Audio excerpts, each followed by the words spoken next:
Por Deus mandado,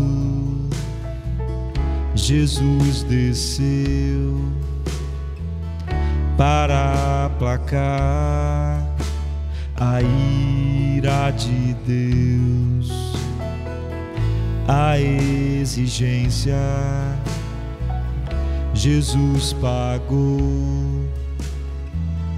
Eu não mereço tão grande amor. Perecerei se lembrares todo mal contra ti, mas há perdão em ti, ó Deus.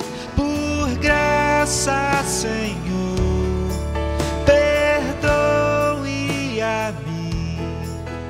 Um coração contrito eu sei que não rejeita. Isaías capítulo 7, 13 e 14. É um texto assim famoso, as pessoas gostam de ler muito assim perto do Natal, assim, né? Diz assim: portanto, o mesmo Senhor vos dará um sinal. Eis que a virgem conceberá e dará à luz um filho e chamará o seu nome Emanuel. É lindo, não é? Portanto, o mesmo Senhor vos dará um sinal. Eis que a virgem conceberá e dará à luz um filho e chamará o seu nome Emanuel. Agora, o contexto desse texto é de uma importância para a igreja em todos os tempos, e principalmente a igreja dos nossos dias, que tem se afastado tanto das verdades centrais sobre as quais a igreja está edificada. E esse texto, apesar de logo nos remeter e ser muito lido no Natal, né, ele está nesse contexto assim. Isaías é um livro muito querido para mim, eu já falei isso para os irmãos várias vezes, não é? Na minha adolescência, juventude, era o livro que eu li assim o tempo inteiro, decorei quase que o livro de Isaías inteiro, assim. Não assim sem querer, porque eu queria mesmo decorar o livro de Isaías, os capítulos, não é? Então eu lembro que o primeiro capítulo que eu decorei era o capítulo 64 de Isaías. E se eu pudesse dizer que houve um ponto de virada na minha vida, assim, da adolescência para a juventude, a vida inteira eu estive assim, na igreja com os irmãos, né, em comunhão com os irmãos na igreja. Mas se houve uma virada no entendimento na minha vida da palavra de Deus, foi por causa desse tempo que eu passava com o livro de Isaías. De certa forma, essa virada na minha vida atingiu essa igreja também, não é? E muitas bobagens que são faladas hoje sempre foram faladas. Por exemplo, eu lembro que uma vez, uma coisa que é repetida até hoje, assim, às vezes até por teólogos ditos importantes, algumas pessoas dizem: Deus limitou a sua soberania por causa da liberdade humana. Primeira vez que eu li isso, eu pensei: essa pessoa nunca leu Isaías. É óbvio que essa bobagem não está escrita em lugar nenhum. Deus limitou a sua soberania. A pessoa que fala isso não pode citar nenhum texto, porque tudo que a Bíblia diz é o oposto. Então eu, quando era adolescente, quando li alguém escrevendo isso pela primeira vez, eu logo pensei: essa pessoa nunca leu Isaías, não só a Bíblia toda, mas Isaías. No capítulo 46, de 9 a 10, Isaías diz assim: lembrai-vos das coisas passadas desde a antiguidade, que eu sou Deus, e não há outro Deus, não há outro semelhante a mim. Eu anuncio o fim desde o princípio, e desde a antiguidade as coisas que ainda não sucederam. Eu digo: o meu conselho ficará firme, eu farei toda a minha vontade. Essa é a palavra de Deus do começo ao fim. Mas o livro de Isaías está completamente cheio de declarações assim.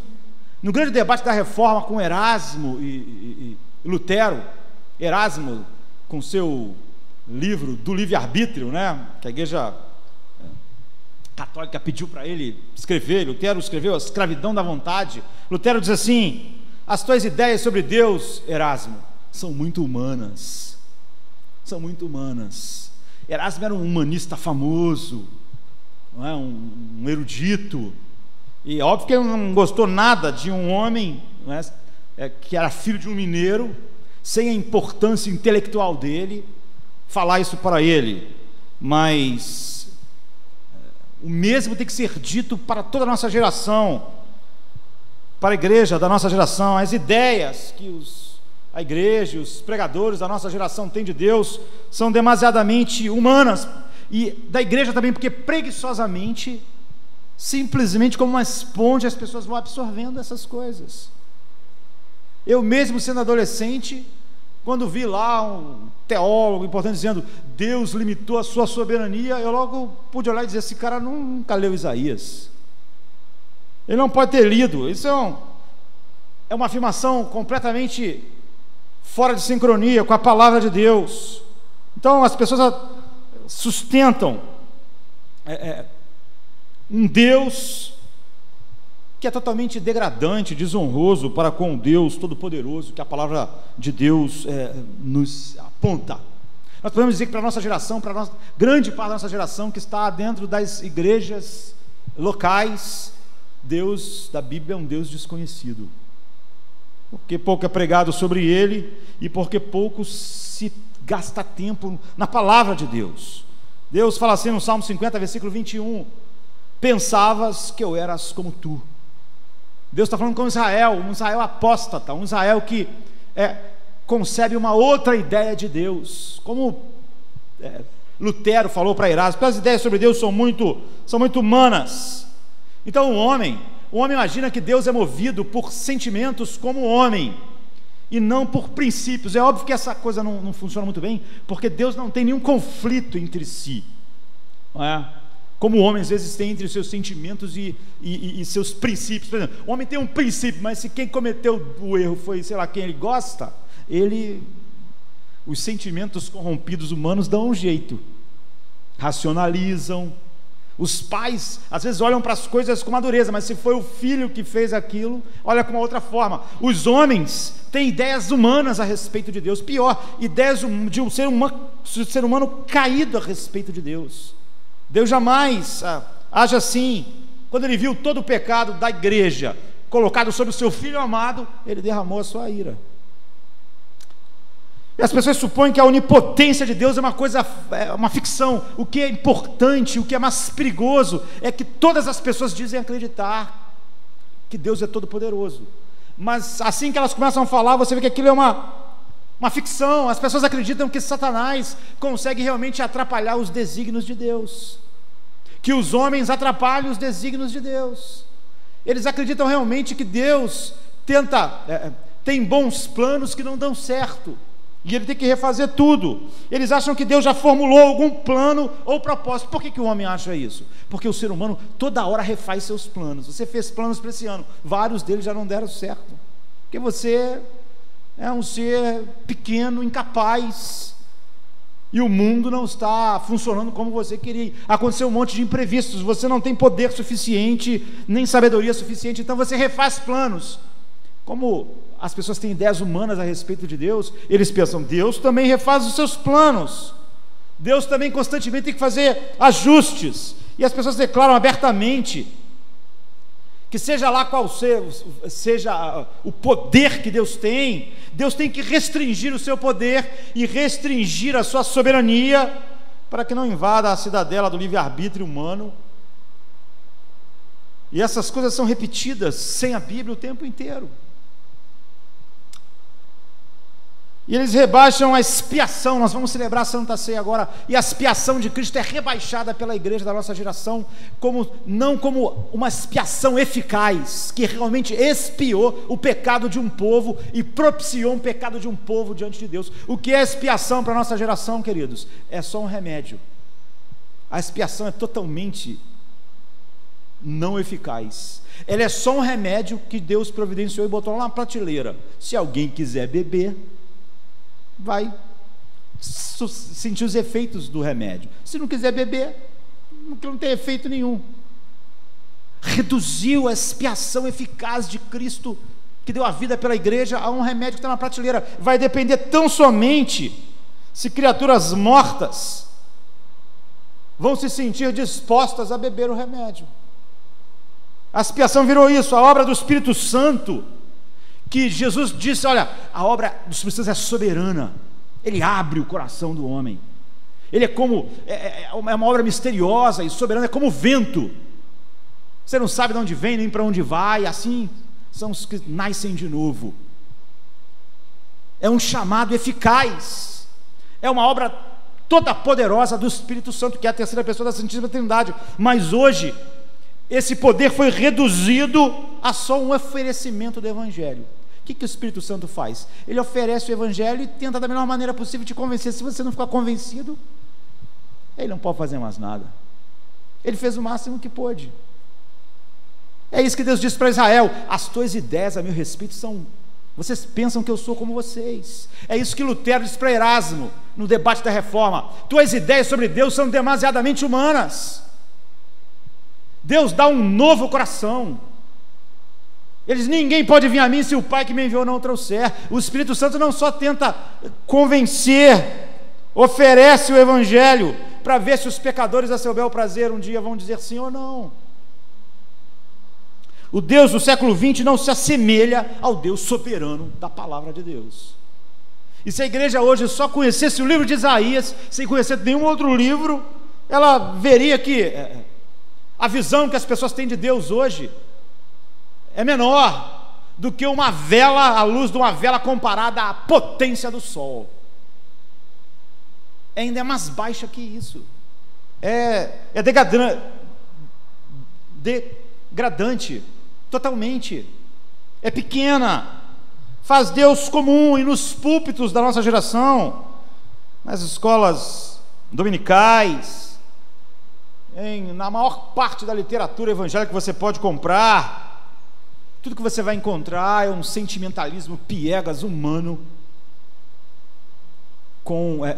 travestido de Deus, o que faz de nós idólatras, uma cristandade idólatra, porque os pagãos faziam deuses de pedra, mas a semelhança deles, e milhões de pessoas que se dizem cristãs evangélicas fazem um Deus não de pedra, mas talvez pior, feito da massa, das suas mentes carnais. Tudo que Deus tem para dizer: as tuas ideias a meu respeito são porque você pensa que eu sou, como tu, um Deus que tem uma vontade impedida, planos frustrados, propósito derrotado. Não é um Deus digno da nossa adoração nesta noite, queridos. É um Deus digno da nossa pena, do nosso desprezo. Então, o contexto daquele texto maravilhoso, que a Virgem conceberá, tem a ver como Isaías se encontrou com a soberania de Deus. Alguém me perguntou: olha, qual é o aspecto prático das doutrinas da graça? Eu fico preocupado com essas perguntas, porque isso quer dizer, quando você não viu e não descobriu nada prático nisso, que a sua vida é um caos. Porque é óbvio que você não pode estar usando uma coisa que você não tem nem ideia de qual é a prática daquilo. Sabe se alguém chegar perto de você e com uma coisa mais simples que seja, uma colher, e diz: qual é o uso prático disso? Tu vai imaginar o quê? Esse cara está comendo com a mão a vida inteira. Se alguém não consegue ver o uso prático de qualquer objeto, por mais comum que seja, a gente pensa: essa pessoa não usa isso. E quando as coisas mais importantes sobre Deus, a pessoa faz essa pergunta, isso não invadiu o coração dessa pessoa, não é? Então há momentos da nossa vida que a gente nunca mais esquece, porque são momentos de virada em nossa vida. Como eu disse aos irmãos, na adolescência, como eu tive com o livro de Isaías, mas Isaías também teve um momento assim, que há uma virada em sua vida, ele que cresceu conhecendo, né, algo a respeito de Deus, mas uma virada, está no capítulo 6, versículo 1 de Isaías,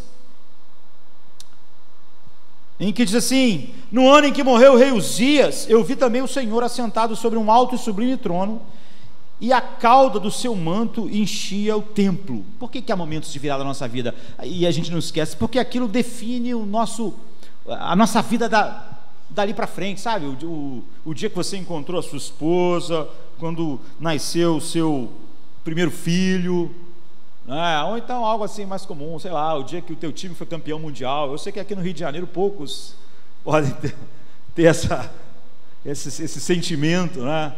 Mas quem sabe um dia. Mas essas coisas assim, esses acontecimentos que não acontecem toda hora, mas que, sabe, nasce seu filho. Então é como nascer de novo. E quando você tem uma visão de quem Deus é de verdade, tudo muda. Então as doutrinas da graça é um ensino bíblico sobre a soberania de Deus em ação na nossa salvação.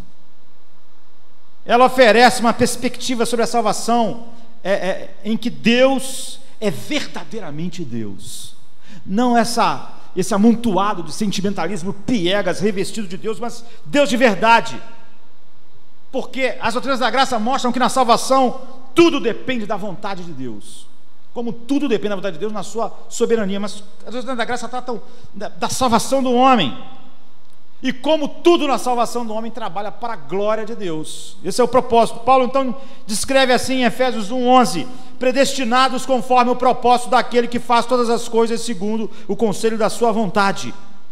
Sabe, isso resume tudo isso assim, de uma maneira melhor possível. Nós somos salvos de acordo com o propósito de um Deus soberano, de acordo com o propósito soberano de Deus. E nós somos salvos pelo trabalho todo-poderoso desse Deus. E nós somos salvos de acordo com a vontade soberana de Deus. Então a salvação é verdadeiramente de Deus, por meio dele e para ele. É por isso que Paulo diz: por ele, por meio dele, para ele são todas as coisas. E as doutrinas da graça mostram como a salvação é assim. Então, quando essas verdades entram em nossas mentes, em nossos corações, nós nos gloriamos para sempre. Nunca mais nós vamos ser uma esponja que vai sugando ideias contrárias à palavra de Deus. Nós sempre olhamos para qualquer ideia degradante a respeito de Deus com nossos corações entristecidos e ao mesmo tempo sentindo um zelo por Deus, sabe? Então, como quando eu li, olha, Deus limitou a sua soberania. Essa pessoa nunca leu Isaías, ela não pode estar falando sério, não é? Então um grande número de cristãos, graças a Deus, eles podem dar um testemunho de como suas vidas foram completamente abaladas quando eles viram a verdade sobre Deus depois de estarem muitos anos num ambiente cristão. Então, se o apóstolo Paulo, no Novo Testamento, é a pessoa que a gente pode associar mais ao ensino da soberania de Deus, todos eles nós podemos, mas Paulo se destaca, não é assim? Então, Isaías é o homólogo de Paulo no Antigo Testamento. Ninguém fala tão ousadamente sobre a soberania de Deus como Isaías. Ninguém na Bíblia supera Isaías falando a respeito disso. Agora nós pensamos, como Isaías ganhou esse entendimento a respeito de Deus? Da onde ele veio? Qual a influência? Como isso entrou na sua vida? Então, alguém me fez uma pergunta: o que há de tão grande sobre a soberania de Deus? Isaías tem todas as respostas, não é? Porque ele tem essas proclamações mais profundas e ousadas sobre a soberania de Deus na Bíblia. No capítulo 45 de Isaías ele diz: Deus é o oleiro e nós somos o barro, e Ele faz o que Ele quer do barro. No capítulo 45, versículo 7, Isaías diz assim: eu formo a luz. Deus está falando: eu crio as trevas, eu faço a paz, eu crio o mal, eu, Senhor, faço todas essas coisas.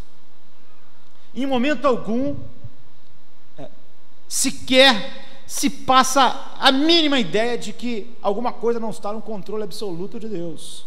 Em outra versão diz: eu formo a luz e eu crio as trevas, promovo a paz e causo a desgraça. O Senhor, faço todas as coisas, não há nada fora das minhas mãos. No capítulo 46, 9 e 10, diz assim: lembrai-vos das coisas passadas desde a antiguidade, que eu sou Deus e não há outro Deus, não há outro semelhante a mim. Eu anuncio o fim desde o princípio, e desde a antiguidade as coisas que ainda não sucederam, que digo: o meu conselho, a minha vontade ficará firme, eu farei toda a minha vontade. Não há nada que me limite, não há nada que me impeça. No capítulo 50, ele fala que o longo braço de Deus é que vai salvar, é capaz de salvar um povo em qualquer lugar, em qualquer situação. Ele é capaz de salvar um homem como o apóstolo Paulo, que odiava Cristo, odiava a igreja. Ele diz: é o meu braço forte que trouxe salvação. O meu braço forte. É isso que traz salvação. No versículo 16 e 17 do capítulo 59, ele diz assim: e vendo que ninguém havia, maravilhou-se que não houvesse intercessor. Por isso o seu próprio braço lhe trouxe a salvação, e a sua própria justiça o susteve. Pois vestiu-se de justiça como de uma couraça, e pôs o capacete da salvação na sua cabeça, e por vestidura pôs sobre si vestes de vingança, e cobriu-se de zelo como de um manto. Ele diz: olha, não tem intercessores? O meu braço santo é que traz a salvação. Não há nenhuma dependência. A mensagem de Isaías é sobre a soberania divina.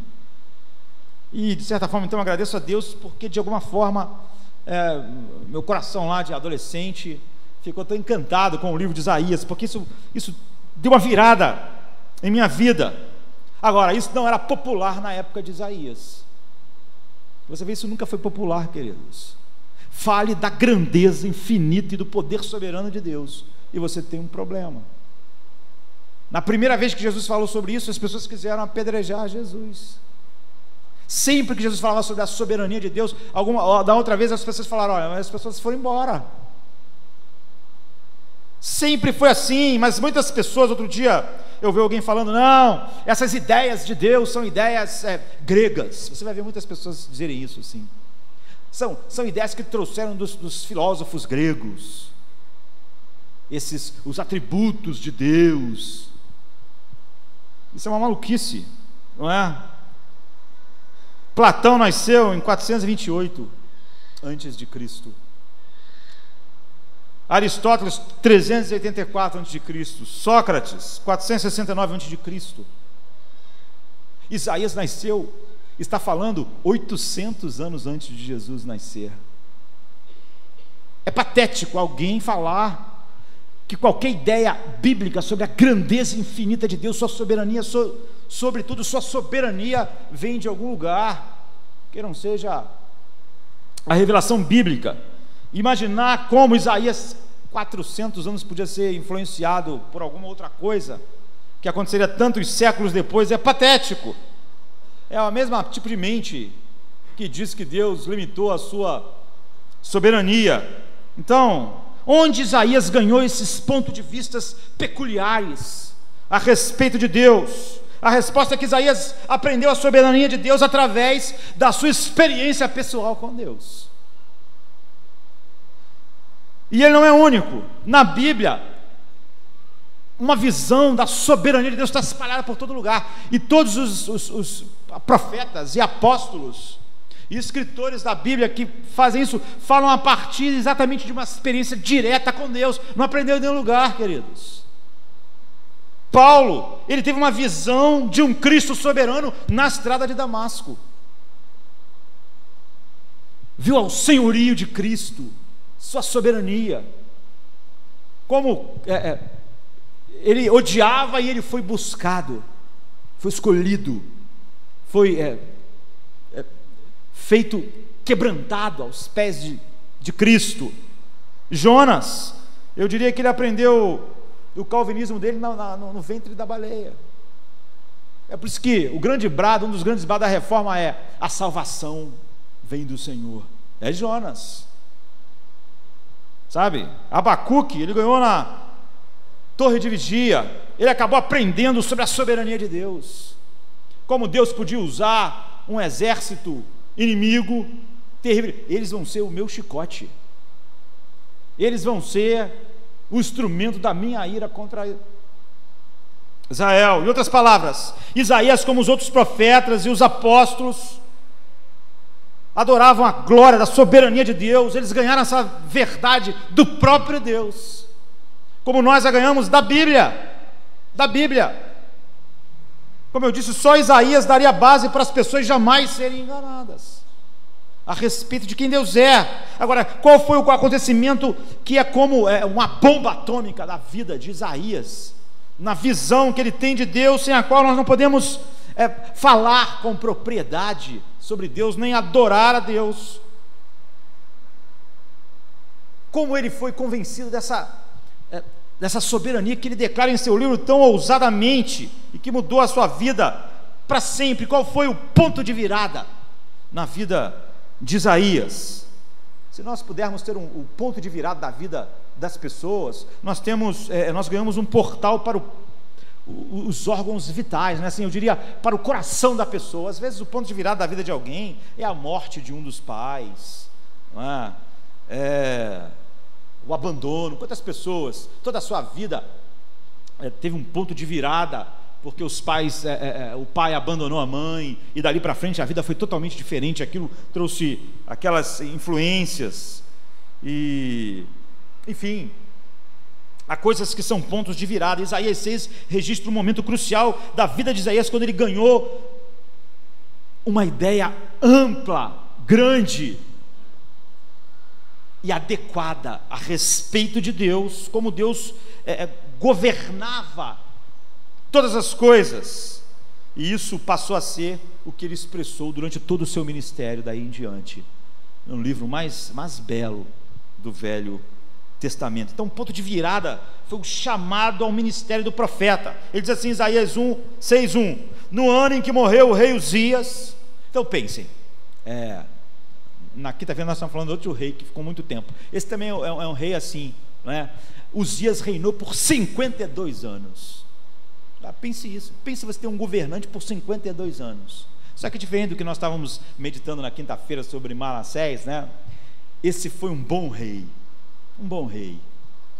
e durante esses 52 anos houve uma prosperidade, uma expansão,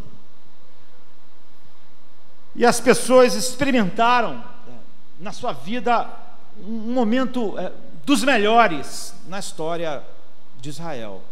Então imagina você nascer durante o governo de alguém, um bom governante, com uma piedade, assim, uma sensibilidade com as coisas de Deus, e uma habilidade que poucos políticos modernos já mostraram para governar, administrar. Esse era o rei Uzias, e ele viveu 52 anos, e Judá teve um raro período na história de Israel de restauração, justiça e prosperidade, como nos dias de Davi e Salomão. E agora esse rei, depois de reinar, então todas essas coisas boas vieram numa época, numa história de Israel rara de coisas boas assim, vieram a partir de Uzias, e agora ele morreu, e há inimigos poderosos. Isaías era de uma família importante, né? E ele se sentia confortável, né? Circulando assim em vários lugares, e ele está aqui confortável em ir ao templo para ver algo naquele dia totalmente desconhecido para ele, algo que todos nós temos que ver, queridos. Isso não é simplesmente algo que vai acrescentar algo à vida espiritual. Isso é a vida espiritual em essência. Ele foi lá porque o rei morreu, o seu coração está apertado. O que será da gente agora? Sequer nós lembramos de outro governante. A maior parte de nós viveu sob a sombra do governo de Uzias. Um governo muito bom, um governo, como vai ser agora? Um outro rei vai assumir o lugar, uma pessoa não experimentada. Tudo pode mudar. E quando Isaías entrou no templo, a visão que ele tem é de um outro rei, um rei último, aquele que estava sentado para todo sempre sobre o trono de Judá, sobre o trono do mundo. Ele diz, ele viu o Senhor E ele descreve com essas palavras: no ano em que morreu o rei Uzias, eu vi o Senhor assentado sobre um alto e sublime trono, e as orlas do seu manto enchiam o templo, e ao redor havia serafins, cada um tinha 6 asas, com 2 asas cobriu o rosto, com 2 cobriu os pés, e com 2 voavam, e clamavam uns para os outros, dizendo: Santo, Santo, Santo é o Senhor dos exércitos, a terra está toda cheia da sua glória. E as bases dos limiares moveram-se, a voz do que clamava, e a casa se enchia de fumaça. Então, a morte de Uzias trouxe uma crise de soberania. Quem vai governar? Como vai ser o futuro? O nosso rei, que mantinha as coisas assim, está morto. Nessa crise, os olhos de Isaías se abriram para ver quem era o verdadeiro soberano sobre Israel, o verdadeiro rei entronizado sobre a nação. A visão dele revelou a soberania de Deus para ele. Esse é o ponto de virada. Ele disse: eu vi o Senhor num alto e sublime trono. Ele estava preocupado exatamente com isso, o trono. Olha, o trono está desocupado, Uzias está morto, o que vai ser? Quem vai ocupar o trono? O trono agora ficou vazio. Seu filho vai ocupar, mas quem sabe o que esse cara vai fazer? E ele viu então um alto e sublime trono. Uzias tinha descido à sepultura, desocuparam o trono de Jerusalém, mas Deus mostra a Isaías quem está sentado no trono. Então Isaías vê ele sentado, firmemente arraigado no lugar de autoridade suprema e soberana. Então nós podemos observar os detalhes que ele fornece. As orlas do seu manto enchiam o templo, todo o templo. Ou seja, Deus está entronizado no trono, suas vestes enchem o trono, o templo, a sala do trono, sem deixar espaço para mais nada, mais ninguém. Deus preenche totalmente a esfera da soberania. Não há na sala do trono de Deus espaço para mais nada. Isaías expressa essa verdade falando a respeito de Deus assim, Isaías 46:9: eu sou Deus e não há outro. Não é só que Deus é soberano, só Ele é soberano. 42:8: a minha glória não darei a nenhum outro, jamais. Então as orlas do seu manto enchiam o templo. Olha, Isaías, não há espaço para Uzias, não há espaço para ninguém, eu governo. Você está preocupado porque você pensou que os 52 anos era por causa de Uzias. Sabe quando Deus chamou Josué, que Josué também, igual Isaías estava assim, meio tenso. Moisés tinha morrido, e agora? O que vai ser? Deus chamou Josué e disse assim: Josué, assim como eu fui com Moisés, eu serei contigo. Isso quer dizer que quando um servo de Deus morre, mesmo quando Moisés, nada de Deus morre. Isaías estava aprendendo isso. Em Gênesis 1 diz assim: no princípio Deus está sozinho, a orla do seu manto enche todo o templo. Deus não divide o lugar com nada. A glória dele, Ele não divide com ninguém. Então houve um tempo, nós não podíamos falar sobre tempo, mas nós não temos outra palavra para usar, não é? Que Deus habitou eternamente só,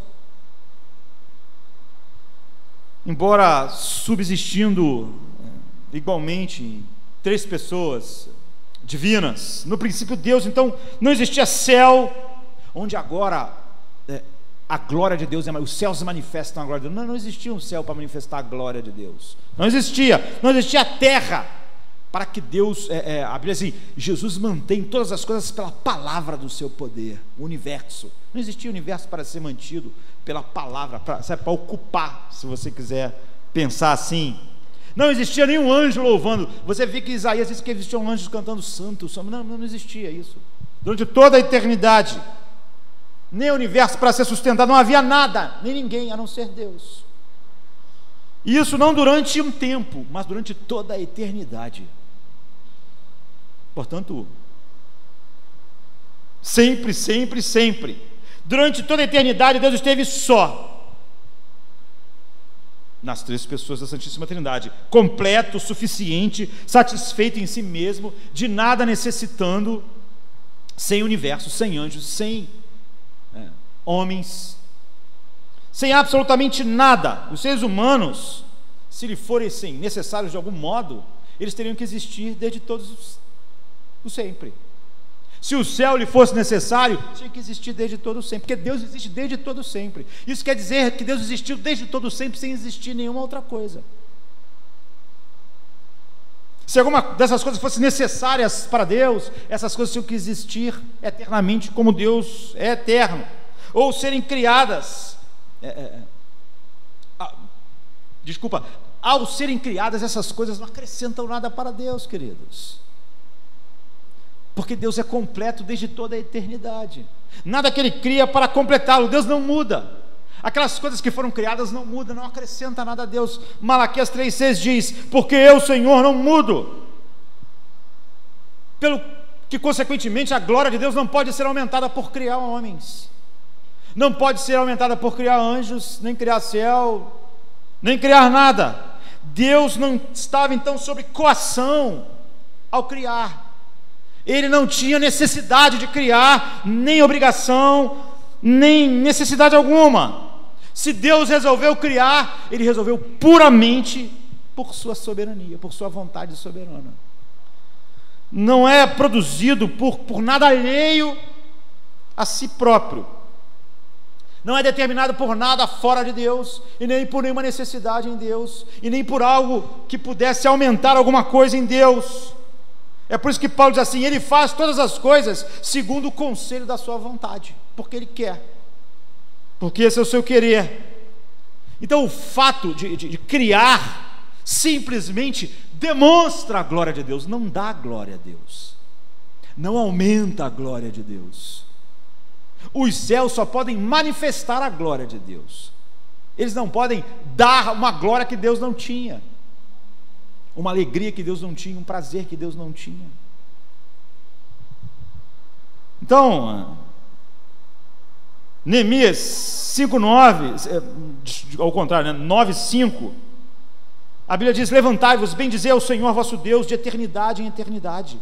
Ora, bendigam o nome da tua glória, que está levantada sobre toda a bênção e louvor. A glória de Deus não é acrescentada nada a ela ao Deus criar, porque durante toda a eternidade, sem fim, Ele existiu, sem nenhuma dessas coisas existir. Deus não ganha nada, nem sequer com o nosso culto de hoje, nem com a nossa adoração, nem com a adoração nos anjos. Ele não precisa dessa glória externa.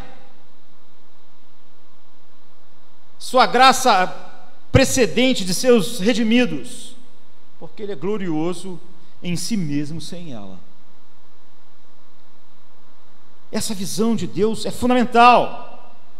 Então, quando Ele predestinou nos salvar para a sua glória, a glória da sua graça, não é? Foi tão somente como Efésios 1:5 diz: pelo beneplácito da sua vontade, não porque Ele precisasse, é porque Ele quis. No final do capítulo 11 de Romanos, quando Paulo fala sobre todo o plano de salvação por graça, ele diz: porque quem compreendeu o intento do Senhor, ou quem foi seu conselheiro, e quem lhe deu primeiro a Ele, para que Ele seja recompensado.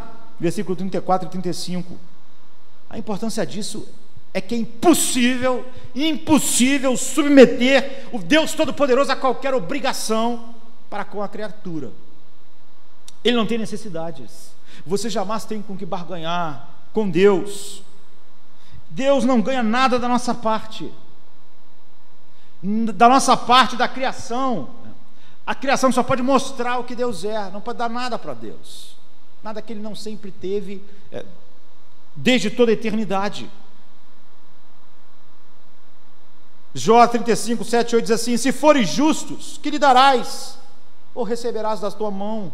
E tua impiedade fará mal a outro, como tu, e a tua justiça aproveitaria o filho do homem. Ou seja, você não pode fazer nem mal nem bem a Deus, não pode. O que você faz não pode fazer, porque Deus é bem-aventurado eternamente. Ele é bem-aventurado eternamente em si mesmo. Então Lucas 17:10 diz: quando fizerdes tudo o que vos for mandado, dizei, somos servos inúteis, porque fizemos somente o que nós devíamos fazer. A nossa obediência não é de nenhum proveito para Deus, no sentido de que Deus precise dela para alguma coisa.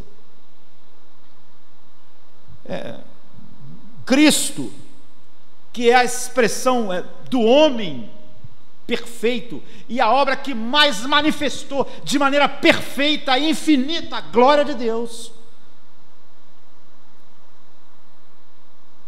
ainda assim, não acrescentou nada a Deus em seu ser essencial, em sua glória essencial. O que Cristo faz é mostrar a beleza de Deus, não é dar beleza a Deus, não é a obra de Cristo na cruz, a redenção, o Filho, Deus se tornando um homem, se humilhando, todas essas coisas maravilhosas, elas não acrescentam nada a Deus. Deus se tornar mais glorioso, não, essas coisas mostram a glória de Deus, a glória da sua graça, mostram a glória da sua humildade, a glória da sua perfeição infinita. Nem isso acrescenta ao ser essencial de Deus, nem pelo que ele fez, nem pelo que ele sofreu. Nada pode acrescentar nada a Deus. Todas as coisas podem manifestar aquilo que Deus é.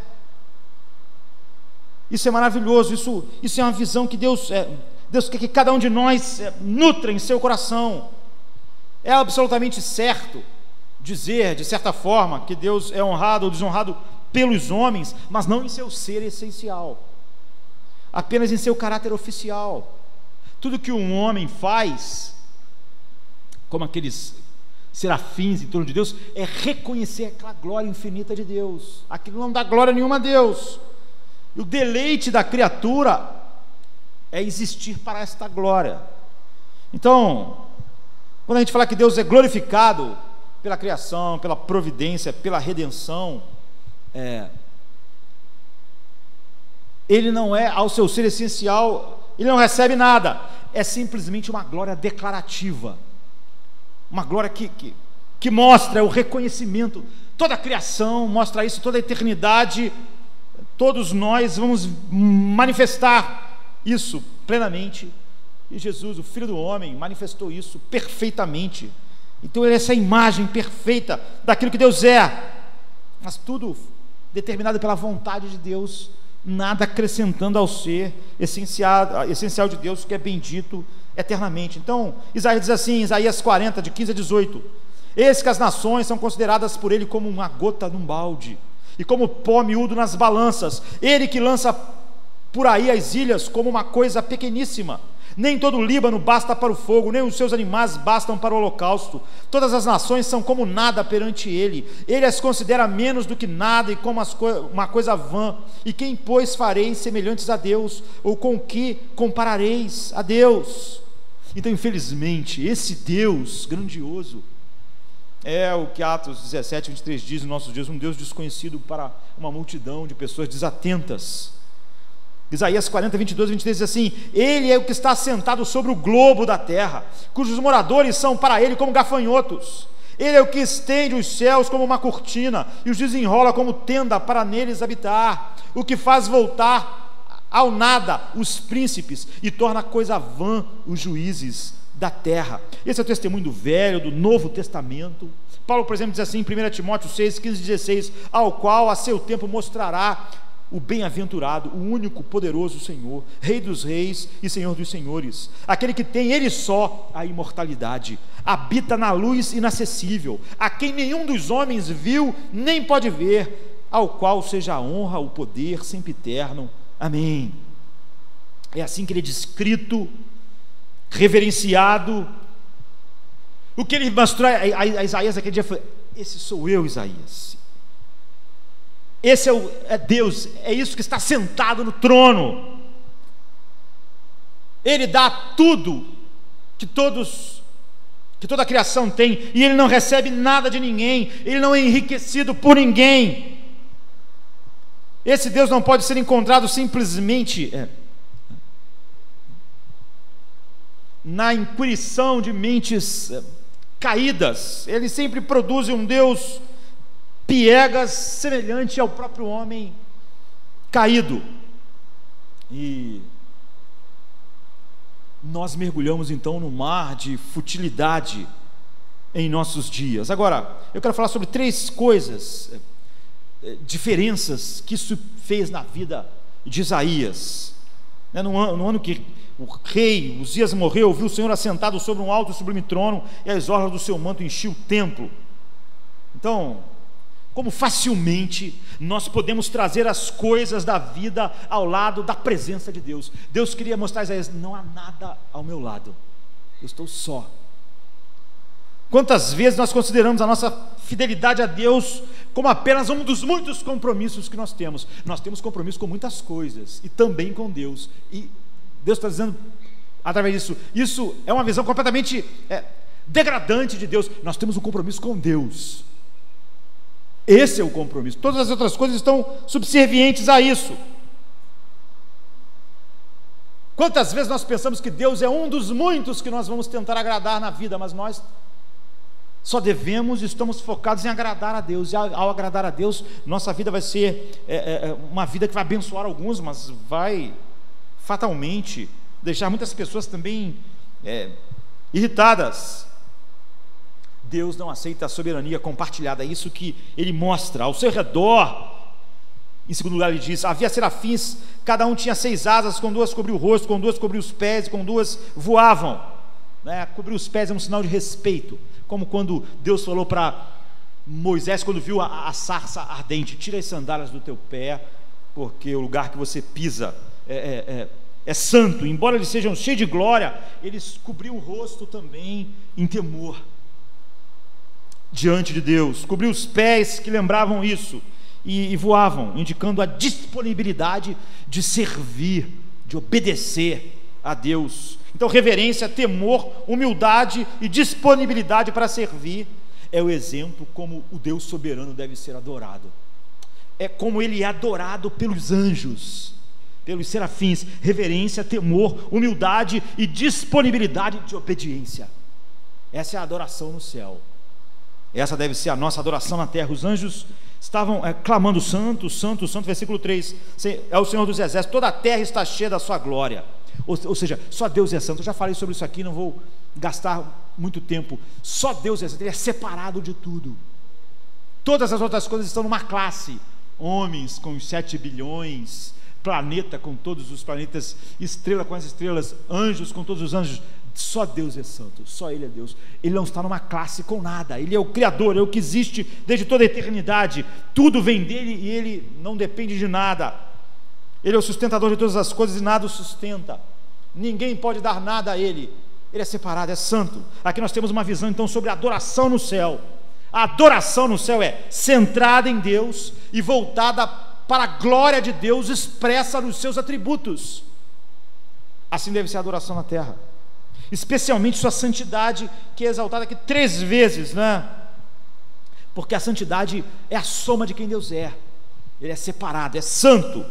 Então o amor de Deus é santo, sua ira é santa, sua fidelidade, porque a santidade exalta a singularidade de Deus, aquele que existiu por uma eternidade inteira sem nada existir, tão completo quanto é quando todas essas coisas vieram à existência pelo beneplácito da sua vontade.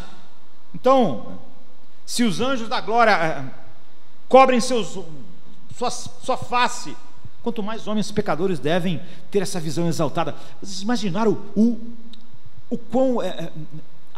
tamanho da ofensa que é o homem e a igreja dos nossos dias criar um Deus como nós, ou de alguma maneira limitar Deus, pensando em Deus a respeito de nós mesmos. Finalmente o profeta nos diz assim, no versículo 4: e as bases dos limiares moveram-se a voz do que clamava, e a casa se enchia de fumaça. Então Deus, Isaías quer mostrar para nós, não é um ser com o qual você deve brincar, não é alguém que pode ser manipulado ou que devia ser ofendido. Quanto menos Isaías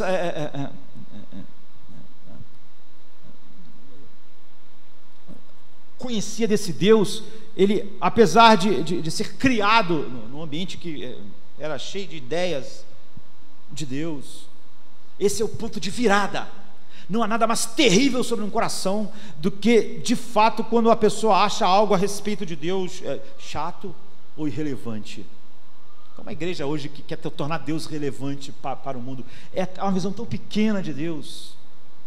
Ou quando alguém, na Bíblia nunca alguém tem uma visão de Deus, boceja.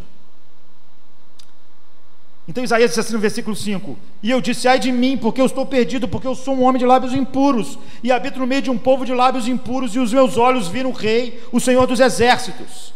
Esse é um ai. Nós já falamos isso aqui. Os profetas tinham dois, antes de falar um oráculo de bênção e de maldição. E o de bênção era bem-aventurado, de maldição começava com um ai. No ministério de Isaías, ele vai proclamar muitos ais para com Israel, mas o primeiro ai, ele proclamou contra ele mesmo. Ai de mim, né? Nesses muitos ais proféticos do livro, ele profere primeiro, nós vemos no início do seu ministério, não no primeiro capítulo, mas quando ele é chamado para isso, contra si mesmo.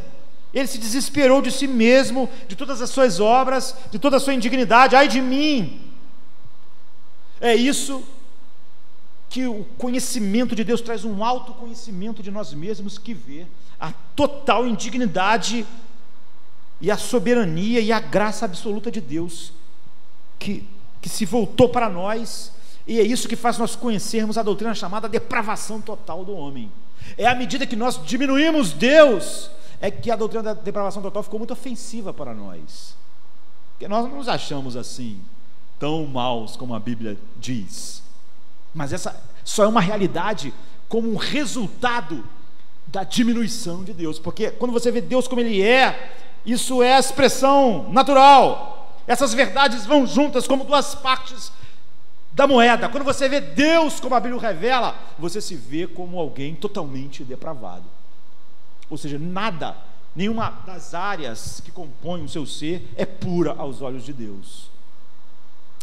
Então, quando essas peças se juntam, Cristo faz, a obra de Cristo tem um peso, como nós vamos celebrar na Santa Ceia hoje, que nunca teve. Então Isaías teve uma visão do que é a expiação, de que a expiação é o que Deus faz para remover. Nós temos uma geração que cada vez tem mais dificuldade com a expiação e com a propiciação, mas um encontro com Deus 3 vezes santo, como é declarado aqui, para um ser humano é totalmente desastroso no seu estado natural. É por isso que ele gritou, ele precisava de quê? De expiação. E ele diz assim: então um dos serafins voou para mim, trazendo à mão uma brasa viva que havia tirado como uma tenaz do altar, e ele tocou na minha boca e disse: eis que isto tocou os teus lábios, sua culpa será removida e o seu pecado expiado. Você vê uma visão disso, traz logo a visão da depravação total, e depois de uma expiação que não é um homem, não é um remédio colocado lá, é o que Deus faz eficazmente em quem Ele chama. É a graça expiatória, é aplicada no lugar, como um símbolo aqui, onde Isaías sentiu mais o seu pecado, porque ele disse: os meus lábios são impuros. Então você precisa de expiação para todo você. Onde você se sentiu mais impuro, você precisa de expiação. Expiação. E o ministério de Isaías começou assim, queridos. É por isso que ele foi o que é, o impacto de uma consciência da soberania de Deus é imensa, é imensa na vida do homem. Ela faz uma diferença imensa. Deus age como lhe apraz, somente como lhe apraz, sempre como lhe apraz. Essa é a visão. Spurgeon, certa vez pregando sobre Mateus 20:15, ele disse assim: não há atributo mais consolador para os filhos do que o da soberania de Deus. Sob as circunstâncias mais adversas, em meio às mais duras provações, eles creem que Deus, na sua soberania, ordenou as suas aflições, que Ele as dirige soberanamente, e que na sua soberania santificará todas elas. Para os filhos de Deus, não deveria haver nada por que lutar mais zelosamente do que a doutrina de que o seu Senhor domina toda a criação, do reinado de Deus sobre todas as obras das suas mãos, do trono de Deus e seus direitos de ocupar esse trono soberanamente. Por outro lado, não há doutrina mais odiada pelos mundanos, nenhuma verdade de que tenham feito joguete a tal ponto como a grandiosa, estupenda, porém certíssima doutrina da soberania infinita de Deus.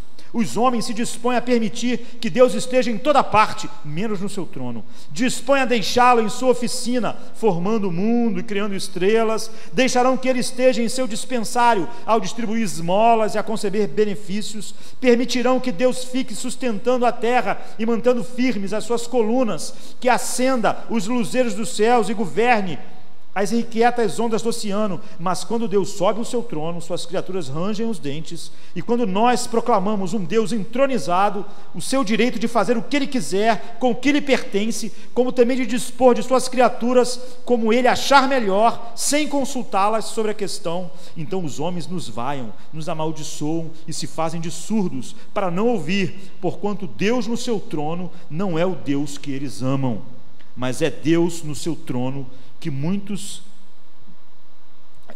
é Deus no seu trono que muito nos agrada pregar. É em Deus no seu trono, e somente Deus em seu trono, que nós confiamos. Então, para Isaías, como para Spurgeon, isso significava tudo. Qual foi a resposta de Isaías então? A ver a grandiosidade de Deus. Qual é a diferença que isso fez? Em primeiro lugar, você está se perguntando, o que um homem que vê isso faz? As evidências. Em primeiro lugar, há uma disponibilidade para o serviço, não é? Porque a primeira mudança de Isaías vem imediatamente após essa visão de Deus. Se é verdade que Deus é assim, grande, excelso, soberano, maravilhoso, brota em nosso coração um desejo de servi-lo, de honrá-lo. Então, no versículo 8, diz assim: eu ouvi a voz do Senhor dizendo: a quem enviarei? Quem há de ir por nós? Então eu disse: eis-me aqui, envia-me a mim. Você vai ver como isso é complicado, o que Isaías fez, não é? Ele viu a glória soberana de Deus e ele exclamou: eis-me aqui, envia-me a mim. Viver para a sua glória, proclamar a sua glória, fazer o que tu quiseres, mostrar a glória, porque uma vez que Deus é soberano, querido, se você vê isso, não há privilégio melhor do que viver para a glória dele no mundo, para o seu serviço. Por isso que Spurgeon disse aquilo: enquanto os outros odeiam, nos vaiam, amaldiçoam, nosso único prazer é pregar sobre Deus sentado em seu trono. Isaías teve essa mesma sensação, ficar maravilhado ante a glória de Deus. Porque quando nós pensamos em eis-me aqui, nós pensamos em quantas coisas vão ter que ser deixadas para trás. Mas por quê? Porque o temor e a maravilha ante a glória de Deus faz todas as outras atividades diminuírem totalmente de importância. Elas vão ter que ser subservientes a um viver que glorifica a Deus, então elas terão que glorificar a Deus. Nem todos são chamados para ser profetas como Isaías. Deus chama pessoas para serem carpinteiros, advogados, médicos, engenheiros, trabalhar recolhendo lixo. Mas quem viu a soberania de Deus, a glória da soberania de Deus, vê que viver para servi-lo é a única razão da vida. E quando nós percebemos quão grande é o Deus que nós servimos, com total soberania sobre todas as coisas, servi-lo é tudo para nós. É por isso que Paulo diz assim: eu não tenho a minha vida por preciosa, contanto que eu cumpra aquilo que Deus mandou fazer. Se eu morrer por causa disso, não tem o menor problema. Então Isaías se prontificou, mas você vê, ele se prontificou por causa da glória de Deus. Ele não sabia nem o que Deus ia mandar ele fazer. Porque normalmente quando alguém diz assim: olha, quem aqui está disponível para ser enviado? O que você perguntaria? É enviado para fazer o quê? Porque vai que o cara disse que você vai ter que, sei lá, entrar num poço para fazer alguma coisa. Não foi dito. Ele diz: não, eis-me aqui, ele não sabia. A quem enviarei? Eis-me aqui, envia-me a mim. Por quê? Por causa da tua glória. Não importa. Se vamos servir a Deus, tem que ser sempre por essa razão. Nós nunca perguntamos o que faremos, o que vai acontecer, qual vai ser o resultado, quais serão as dificuldades. Eu vou ter sucesso ou não vou ter sucesso? Nada disso tem importância nenhuma. Nenhuma dessas coisas são as razões pelas quais nós servimos a Deus. Então há uma grande diferença em muitas pessoas que dizem servir a Deus. Quando você não tem essa visão grande de Deus, bíblica, você não tem uma compulsão por servir a Deus pela glória infinita de Deus. Então você pensa nos resultados do serviço, mas quando você vê a glória de Deus como Isaías, a glória é servir a Deus. A glória é Deus.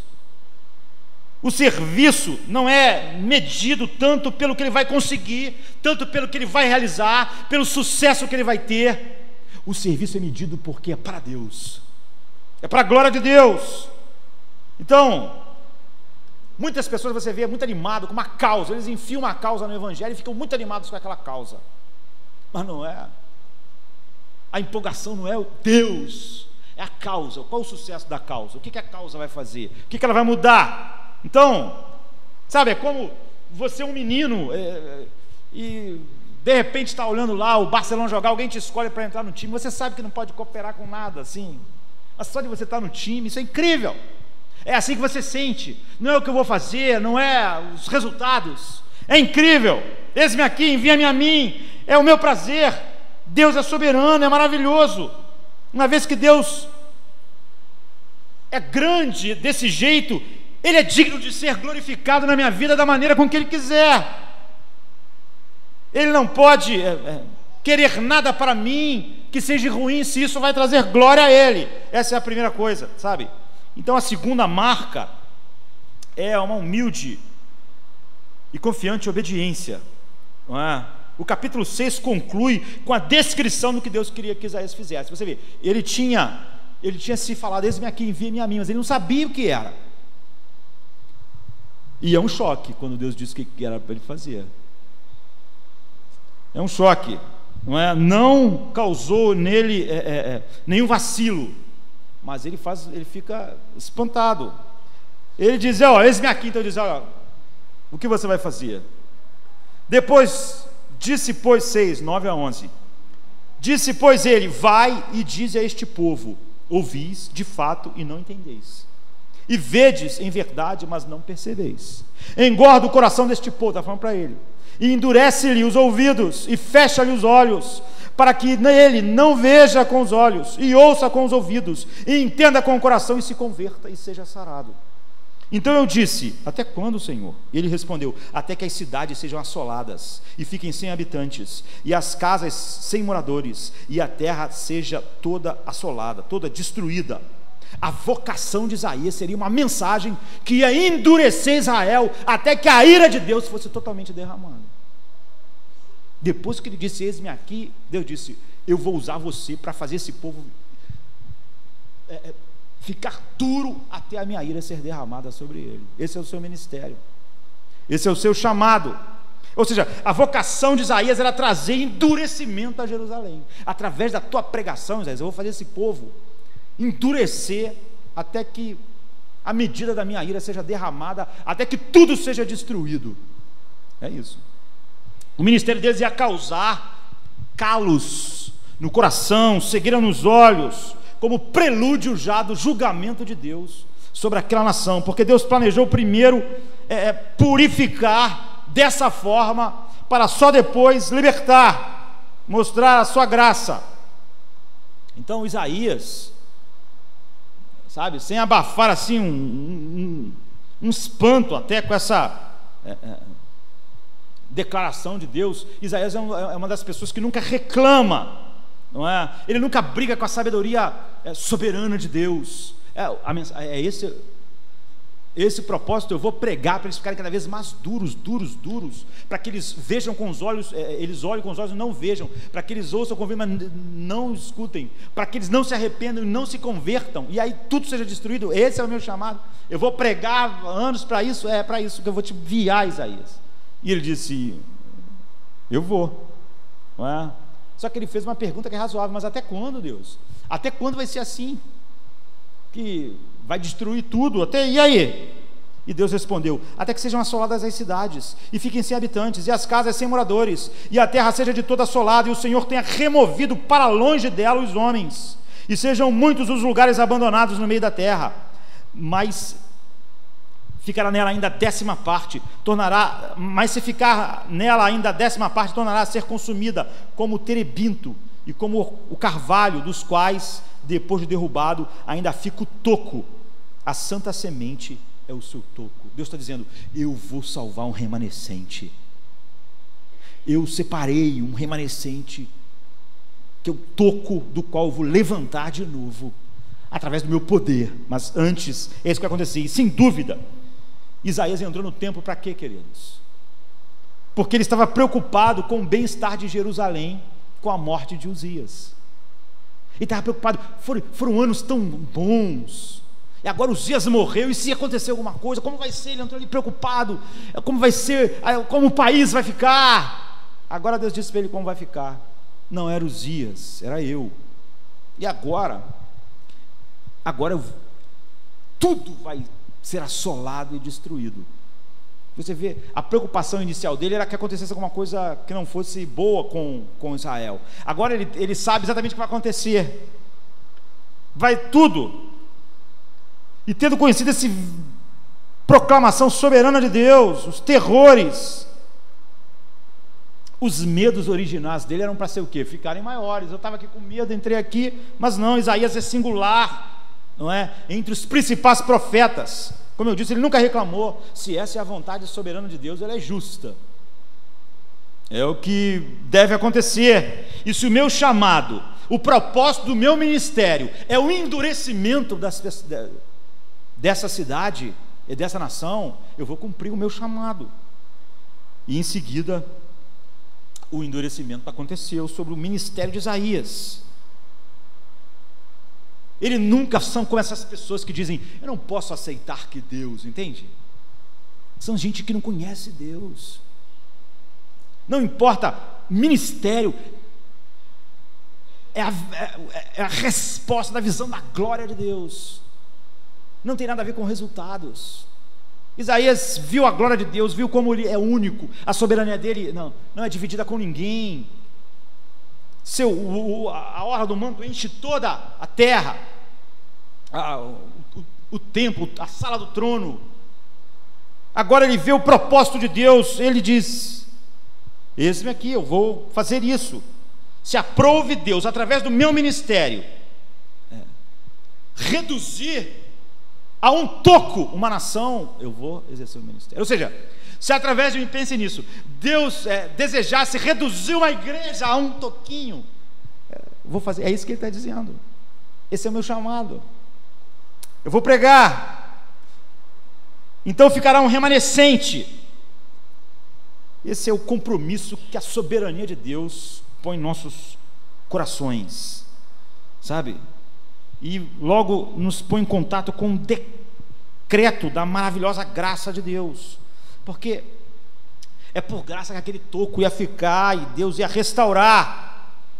É vindo a soberania de Deus que nós podemos enfrentar a hostilidade do mundo e a apostasia da igreja sem um coração deprimido, com alegria em servir a Deus. Podemos confiar na sabedoria e obedecer os mandamentos de Deus, de um Deus soberano que faz todas as coisas segundo o propósito da sua vontade, como Isaías declarou mais tarde, em Isaías 8,17: esperarei no Senhor, que esconde o seu rosto da casa de Jacó, e a ele aguardarei. Ou seja, Deus resolveu esconder seu rosto, eu vou esperar nele. E isso dá a nós uma ousadia santa. Essa é outra marca da visão da soberania. O ministério de Isaías emerge nesse ponto, mas quem assume o trono é Jotão, filho de Uzias, o sucessor, e é curto esse reinado, e logo depois de Jotão assume Acais, e Israel já está num período de total decadência, desobediência, abandono das coisas de Deus. E uma coisa acontece: Judá é invadido por Israel, Israel se une a Efraim. A Bíblia diz que quando Israel se uniu a Efraim, o coração de Acais ficou tão desesperado, atemorizado, que buscou uma aliança com a Síria para deter o inimigo.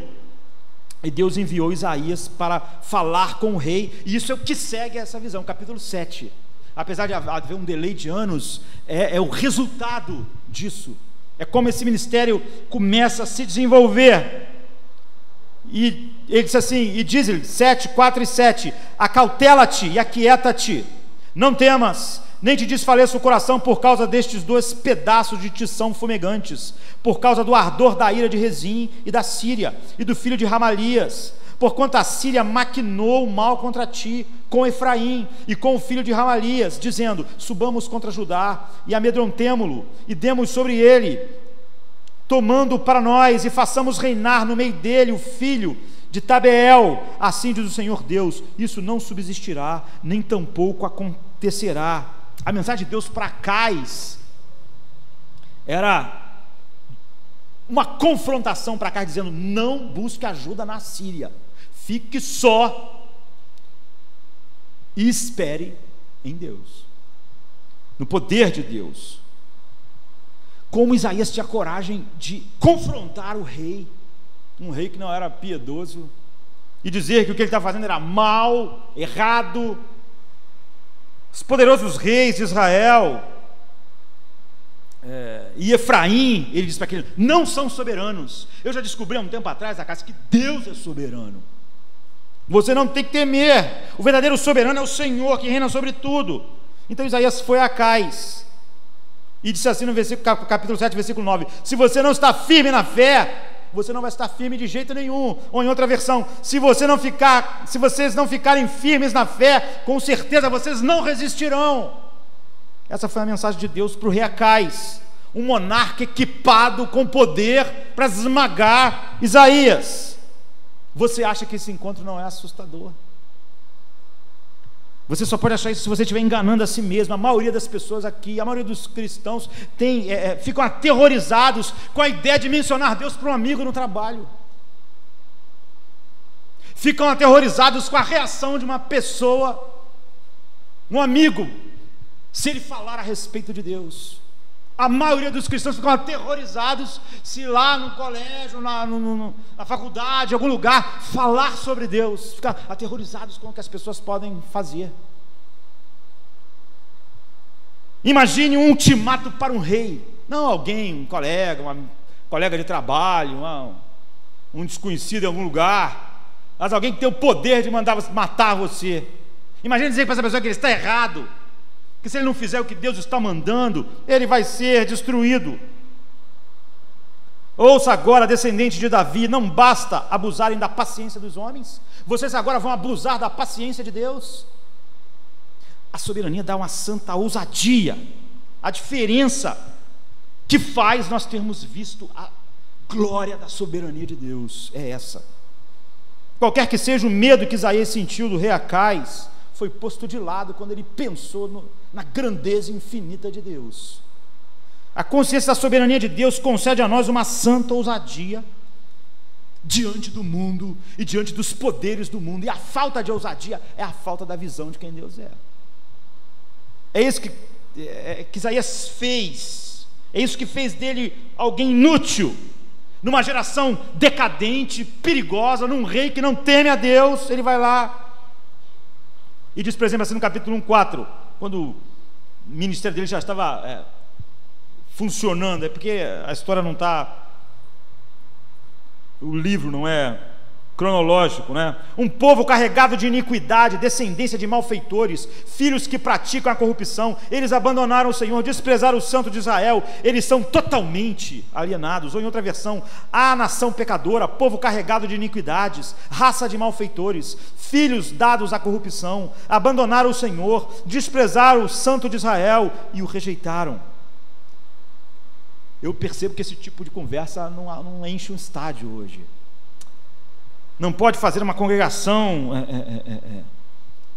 na ideia humana de sucesso, mas a vontade de falar a verdade de Deus, pregar a verdade de Deus, é um sinal claro de quem viu a soberania de Deus.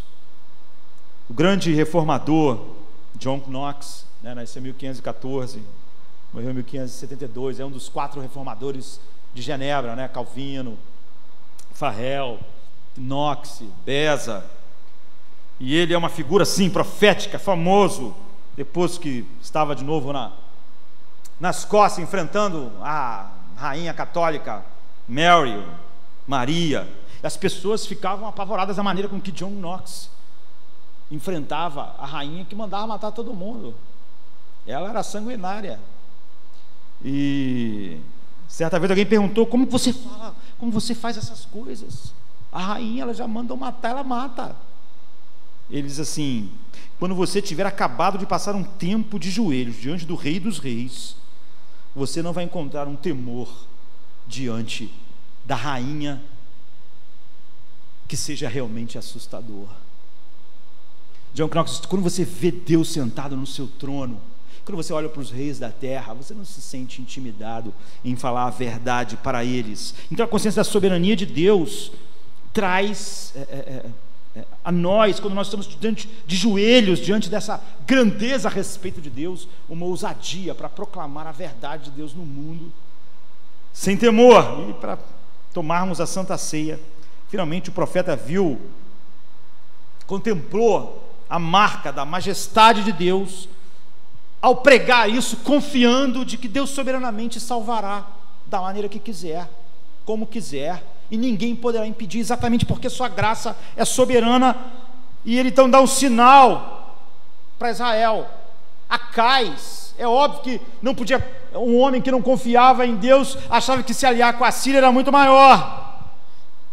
Então o sinal que Isaías dá a ele de como Deus é soberano e faz tudo, e que ele devia confiar, é um sinal um tanto estranho, sabe? Um sinal que era uma tolice aos olhos do mundo, mas é glorioso aos olhos de Deus. Ele disse assim: e Deus lhe dará um sinal, Acais, do seu poder para salvar. Não, o rei da Síria. Ouvi agora, ó casa de Davi, pouco vos afadigardes, pouco vos é afadigardes os homens. Vocês agora não querem também afadigar a Deus, ou seja, vocês cansam os homens, e agora vocês desafiam Deus também. Portanto, o Senhor vai dar um sinal a vocês do seu poder, da sua soberania para salvar, da sua graça. Portanto, o mesmo Senhor vos dará um sinal: eis que a virgem conceberá e dará à luz a um filho, e chamará o seu nome Emanuel. Esse é o contexto desse texto. Isaías disse: esse é o sinal do poder infinito de Deus, na presença da incredulidade apóstata de Acais. Davi diz: eu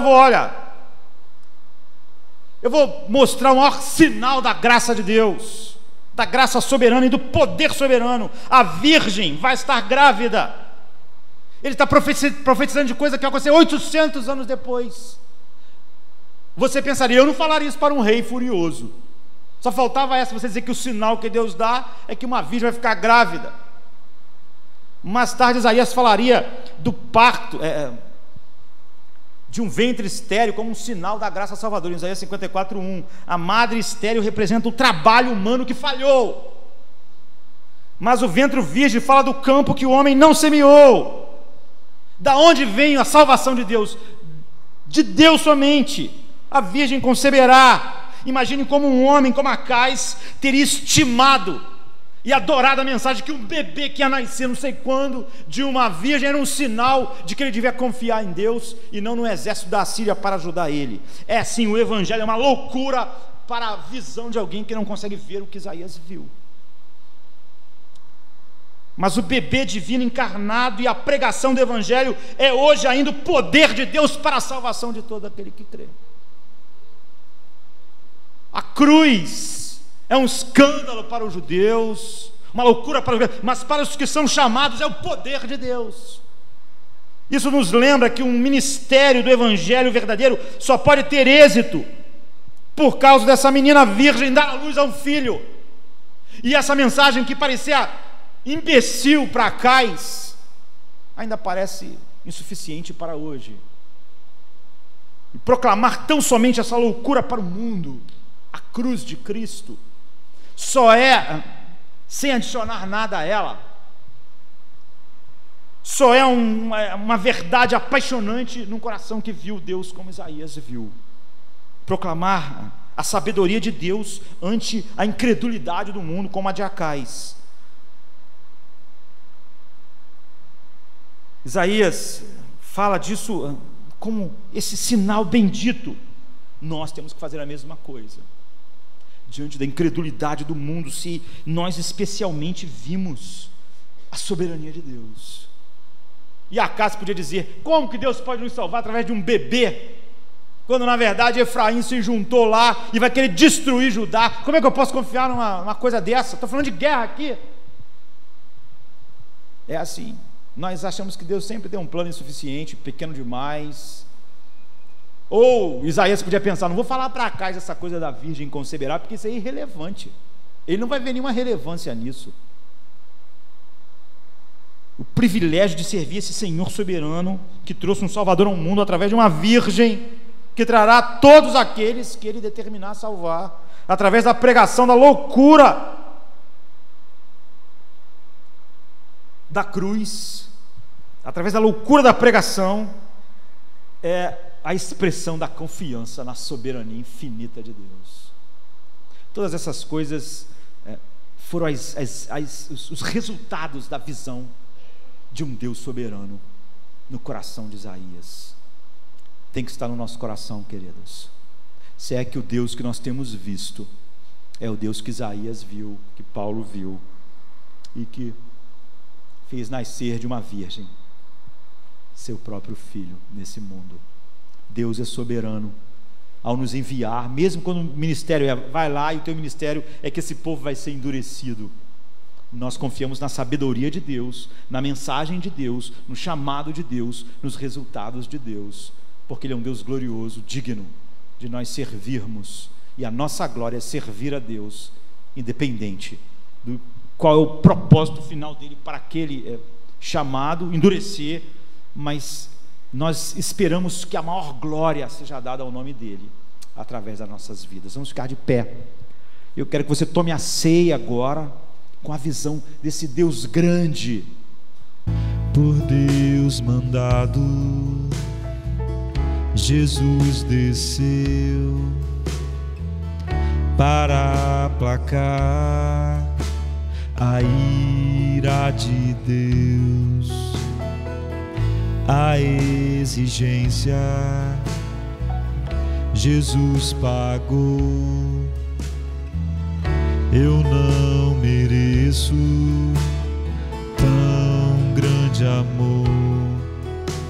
Perecerei se lembrares todo mal contra ti, mas há perdão em ti, ó Deus, por graça, Senhor. Perdoe a mim, um coração contrito eu sei que não rejeitarás.